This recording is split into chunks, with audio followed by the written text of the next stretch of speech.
You have morning sickness. That can't be right. Don't lie just because you're the reason we can't have kids. If you're going to lie, we'll get a divorce. Husband shouted. I'll get Pete a young wife who can give him lots of children right away. Mother-in-law added. Fine. Please go ahead and have a happy life surrounded by lots of kids. If you can. I am a housewife in my 30s.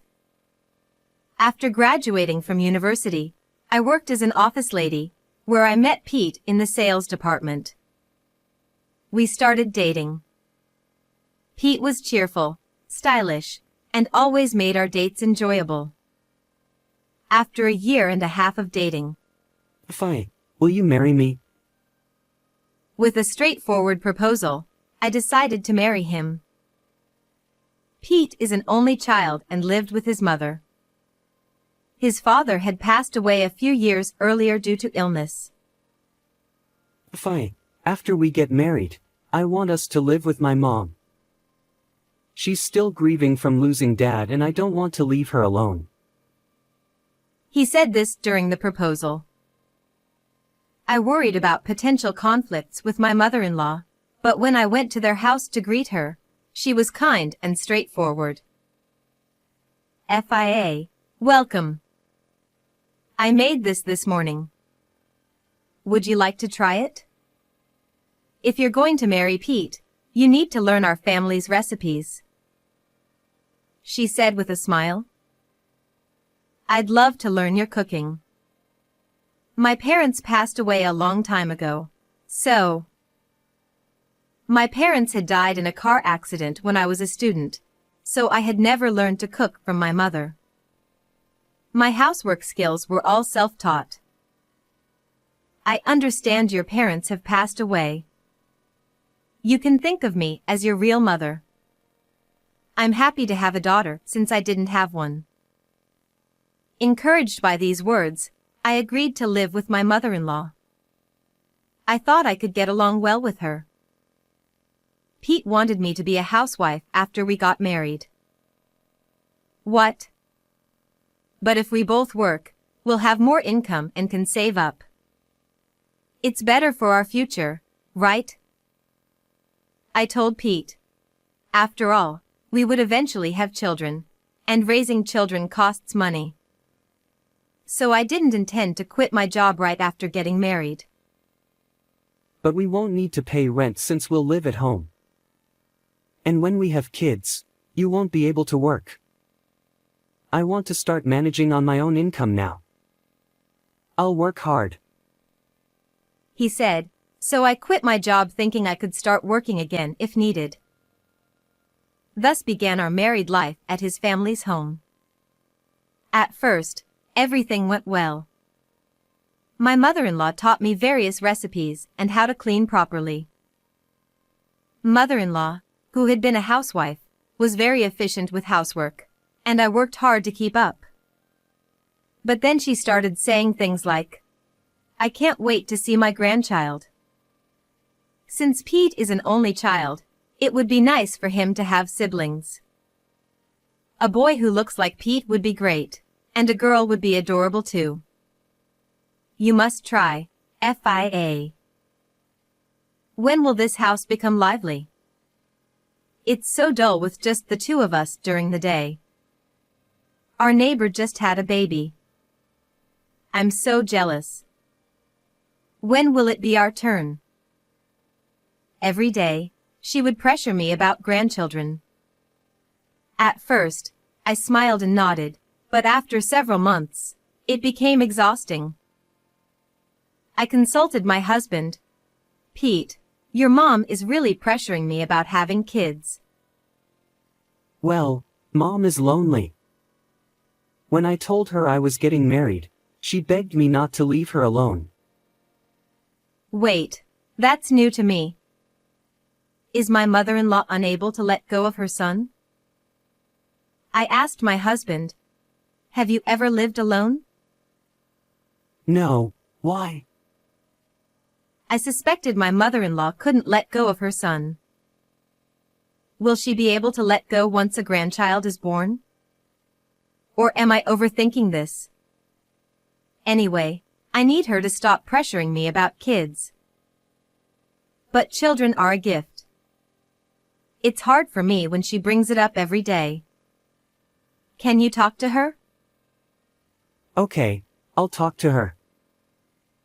He agreed. But later. FIA, don't trouble Pete. What do you mean? Pete is upset about not being able to have children. What? I was taken aback. I never heard my husband say he was upset about not having children. Before we got married, we talked about eventually having kids, but not right away. It was his mother who wanted grandchildren so badly. Feeling confused, I decided to speak up. I think there's a misunderstanding. Pete isn't worried about not having kids. Actually, I was just talking to him about how your pressure is getting to me. What? Are you saying it's my fault? She looked at me with clear disapproval. No, I'm not saying it's your fault. Just that it's a bit of pressure for me. I tried to explain, but she cut me off. Pressure? It's a wife's duty to bear children. What are you talking about? I was shocked by her thinking and couldn't say anything. So, hurry up and have a baby.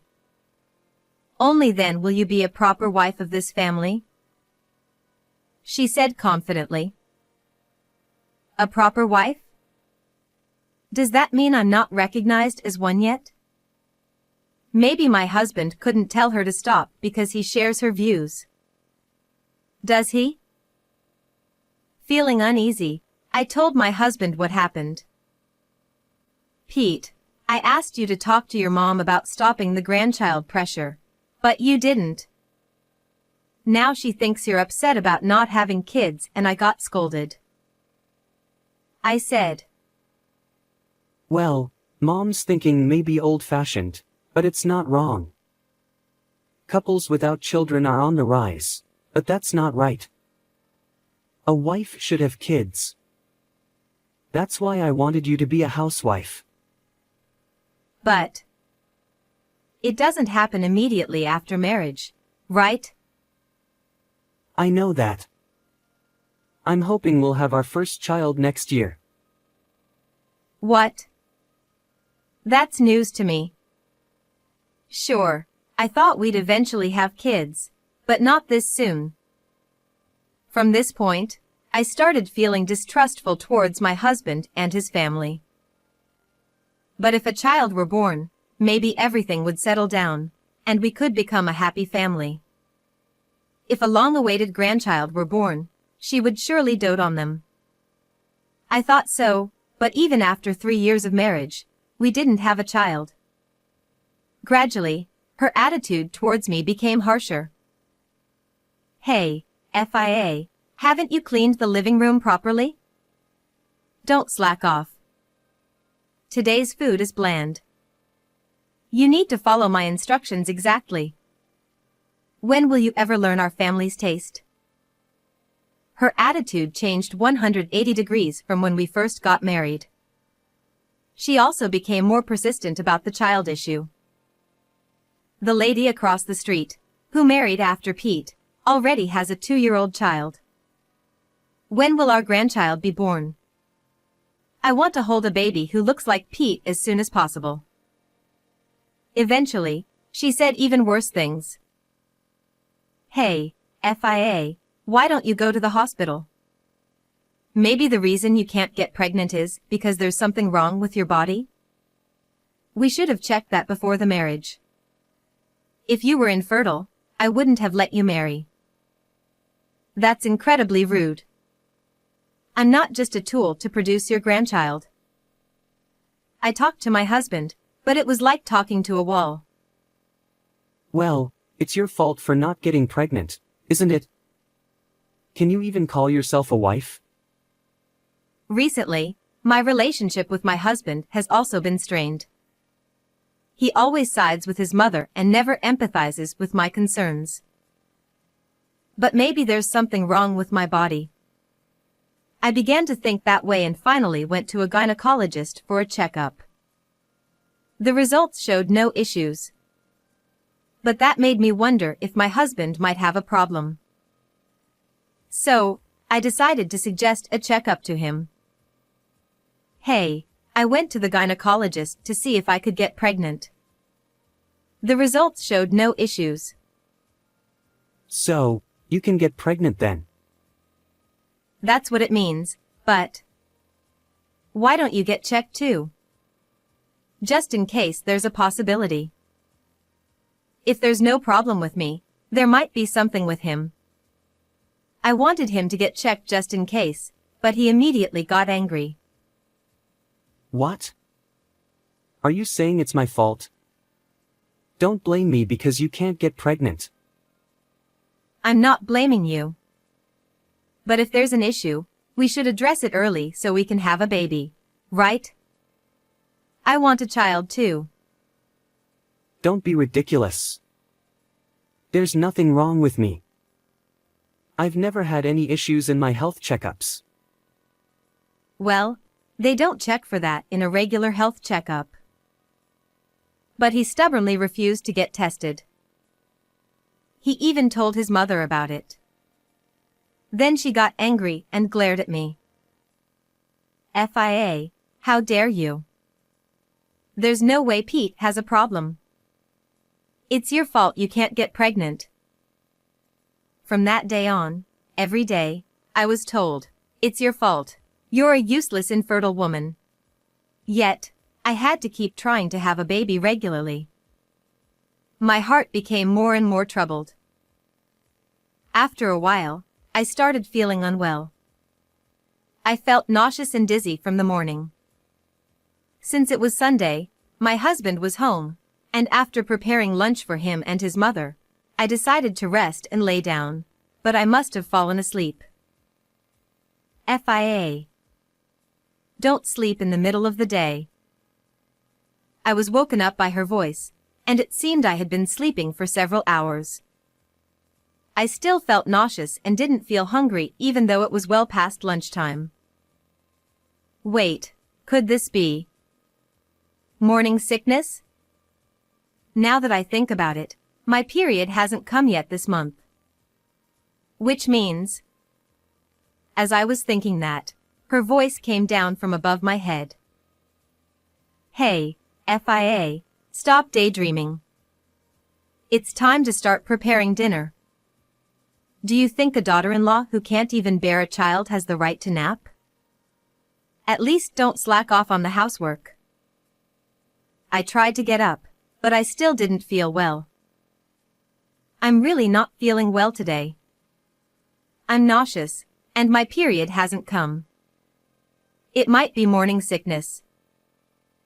I dared to say it. She called my husband. FIA says she might be pregnant. Is that true? And asked him. There's no way. She hasn't been able to get pregnant for years, so she can't be pregnant now. Don't lie just because you're the reason for the infertility. If you lie, we're getting a divorce. If you're useless, you can leave. He yelled. Then she added more. That's right. You probably lied about going to the hospital too. Trying to blame Pete. What kind of woman are you? In that moment, I had an epiphany. My husband didn't believe me when I said I was unwell. He even called me a liar. She also called me a useless woman who can't have children. This isn't a family. Divorce. Yes, divorce. All right, let's get a divorce. I said that and, even though I felt unwell, I managed to pack my belongings into a Boston bag. Hey, are you leaving now? What about dinner? He seemed more worried about dinner than me leaving. She'll come back soon, right? FIA has no family to go back to, so she has nowhere to go, she said. It's true I had nowhere to go. But I thought leaving was better than staying, so I packed my things silently and left the house. Luckily, I had some savings from when I was working. I wouldn't be homeless for a while. I stayed in a business hotel that night and visited the gynecologist the next day. At that time, I thought if I were pregnant, I would raise the child on my own, but the result was not pregnancy. It seemed stress had temporarily disrupted my hormones. The constant pressure of being called useless and unable to conceive had taken its toll on my body. However, being away from my husband's family helped me sort out my feelings. Later, I got a proper divorce through a lawyer. My husband and his mother thought I was a useless woman who couldn't get pregnant, so the divorce went smoothly. When I called my husband's cell to arrange to pick up my things, his mother answered and said, I threw everything away. Things used by an infertile daughter-in-law are bad luck. I'll get a young wife who can have many children for Pete right away. How horrible. Some of my parents' mementos were among those things. I could hear my husband's laughter in the background. During the marriage, I was made to do all the housework, constantly criticized, and in the end, treated like this. I was completely discarded. But because of that, I decided to live my life with care from now on. A few years later, I unexpectedly ran into my ex-husband and his mother. I was walking in a shopping mall on my day off when I saw them ahead of me. My ex-husband approached me with a surprised look on his face. What? Are those kids your relatives? He pointed at the children with me and asked. Long time no see. Is that your first question? I was fed up with his unchanged condescending attitude. But I wasn't the same person anymore. These kids are mine, but why do you ask? I replied calmly. What? You gave birth to them? You were infertile, so how come you have 3 kids? Even though there were small children around, he said such things. They must be stepchildren from your new marriage. You didn't have to give birth to have them. She looked at me with disdain and said, Fi, are you okay? Is something wrong? A voice called out to me. It was my current husband, Simon. Oh, it's you. I just ran into my ex-husband and ex-mother-in-law here. Could you watch the kids for a bit while I talk to them? I asked my current husband.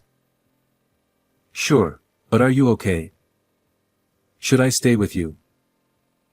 He asked with concern. I appreciated his thoughtfulness. Thanks, I'll be fine.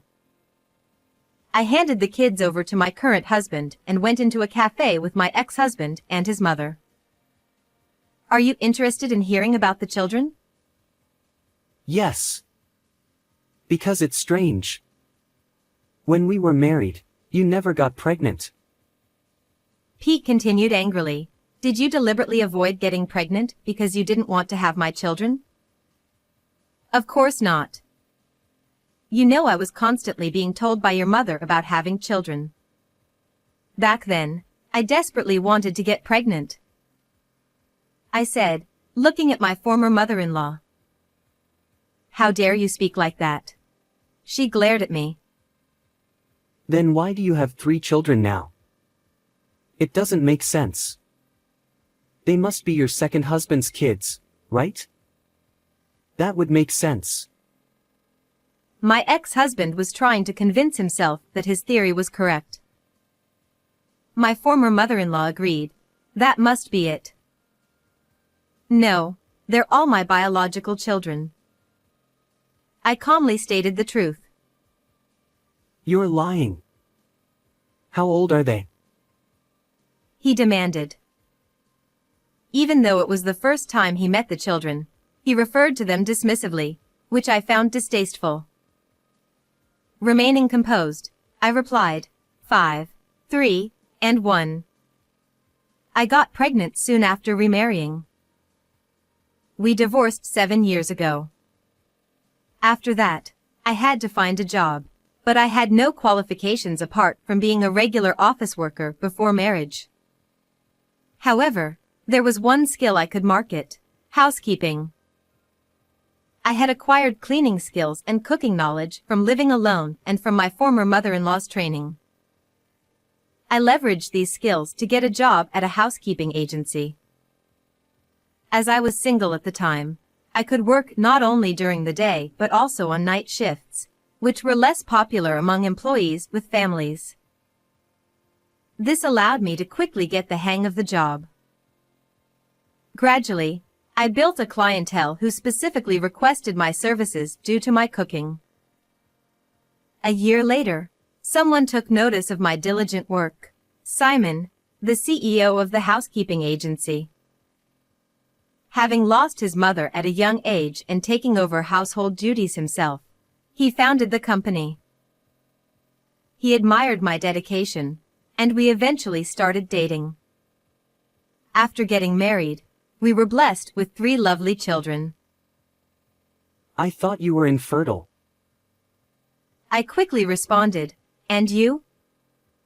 You must have found a wonderful wife and had children by now. Enjoying life, right?